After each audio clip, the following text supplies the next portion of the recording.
Today's lesson is Lesson 15, John Adams. John Adams once said, "Thanks be to God that He gave me stubbornness when I know I am right." He was a stubborn man and also volatile, independent, and fiercely dedicated to the causes he believed in. During his life, he accomplished a lot for the new nation of the United States. He was a delegate to the Continental Congress, a contributor and signer of both the Declaration of Independence and the Treaty of Paris, and he was second president of the United States. His contributions were indeed many. Throughout his life, we see his strong convictions and how he wasn't swayed by popular opinion. Adams was born in Braintree, Massachusetts on October 30th, 1735, to John and Suzanne Adams. He was directly related to a group of Puritans who had come to settle in Massachusetts Bay Colony in 1638, some of the first European settlers in America. His father was a farmer, shoemaker, and deacon who hoped the eldest of the three sons would follow in his footsteps and become a minister. He received a scholarship to attend Harvard, and he was only 15.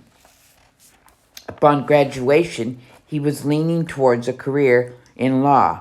He spent the next few years teaching grammar school to save money for his legal training, and he began practicing law in 1758. Adams was quite a successful lawyer. He seemed born to debate. Soon after establishing his career, he met and married Abigail Smith. Her father was a minister as well. The Adams had 6 children, 4 of whom lived to adulthood: Abigail, Nabby Adams, John Quincy Adams, who would become president one day, Charles Adams, and Thomas Adams. During their 54 years of marriage, John and Abigail spent many years apart while he was attending the Continental Congress and traveling internationally as a diplomat. They missed each other terribly and wrote frequent letters to one another. Their letters are an amazing record of that historical time. John depended on Abigail for frequent advice, and she was a trusted counselor. You can read some of their letters if you're interested. The Massachusetts Historical Society website has hundreds of them. A spotlight on Abigail Adams. As a woman growing up in a colonial America, Abigail Adams was not given the opportunity to have a formal education, but this didn't stop her from learning.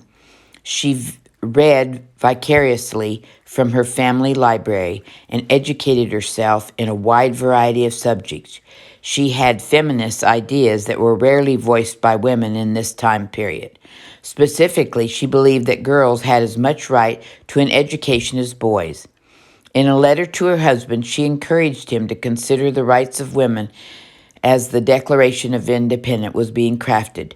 She requested, and by the way, in the new code of laws, which I suppose it will be necessary for you to make, I desire you would remember the ladies and be more generous and favorable to them than your ancestors.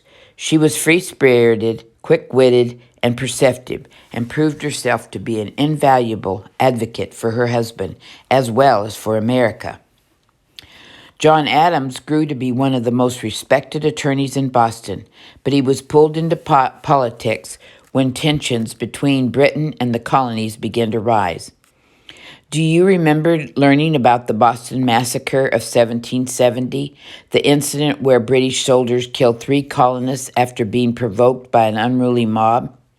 Afterwards, Adam was asked to defend the soldiers in court, and he accepted, not because he supported the British, but because he felt strongly they deserved a fair trial. None of them were convicted. While his actions were not popular with many of the Patriot friends, it was characteristic of Adams. It earned him a reputation for fairness.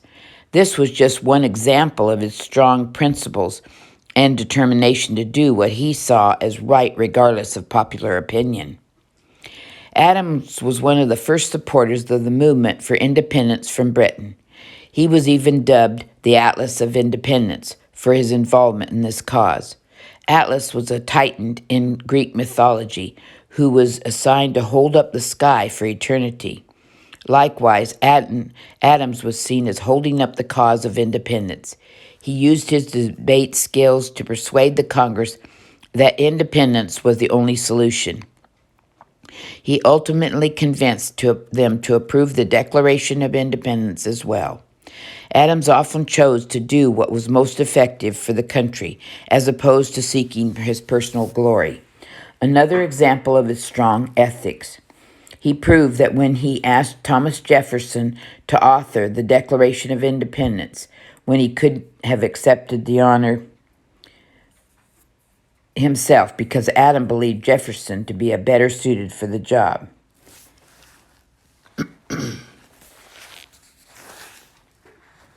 Known as a man of strong ideals and persuasion, John Adams was silent abroad in 1778 with the task of seeking support from the American cause. 4 years later, he went to France with an even grander task: negotiate peace with Britain alongside Benjamin Franklin and John Jay. Can you imagine the excitement and responsibility he must have felt? He and Franklin made quite a pair. Franklin was a natural diplomat, but Adams was explosive and less polished, rarely concerned about what others thought. Despite the differences, their partnership worked well. Together, they were able to negotiate a treaty to gain recognition of their independent nation and obtain large amounts of territory. After almost 10 years abroad, Adams returned to the United States.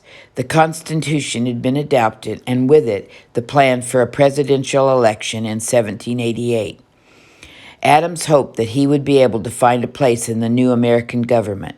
It wasn't a surprise that Washington was elected president, but Adams was not happy about serving as vice president.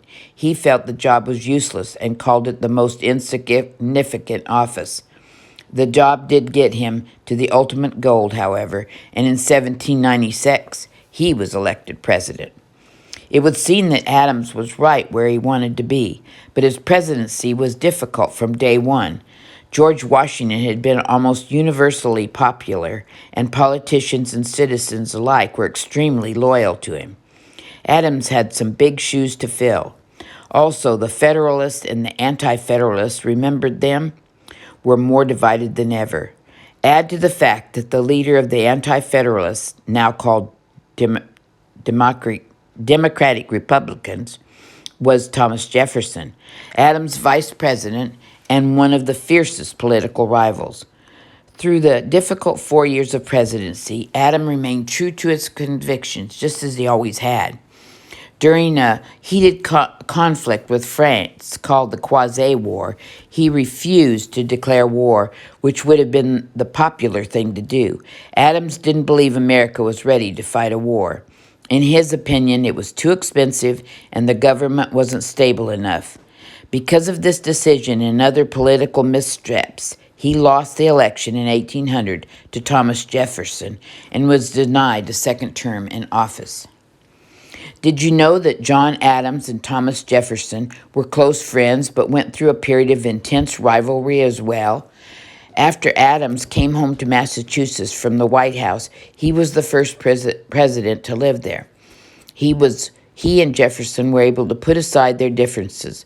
They corresponded through letters to one another for the rest of their lives. Adams and Jefferson both died on July 4th, 1826, the 5th anniversary of the signing of independence. Adams' last words were, "Thomas Jefferson survives." Although he hadn't. Jefferson died only hours before of natural causes, just like Adams. You will hear more about Thomas Jefferson in the next lesson. An activity break would be, you learned why John Adams was called the Atlas of Independence, but you may recognize the word atlas from another source. It is also used to name a book of maps. Look up the etymology, the history of a word, and where it came from, the word atlas, and see if you can figure out why a collection of maps bears that name too. Tip: if you will include 4 kids in your search, you will come up with something a little easier to understand. Words are really interesting.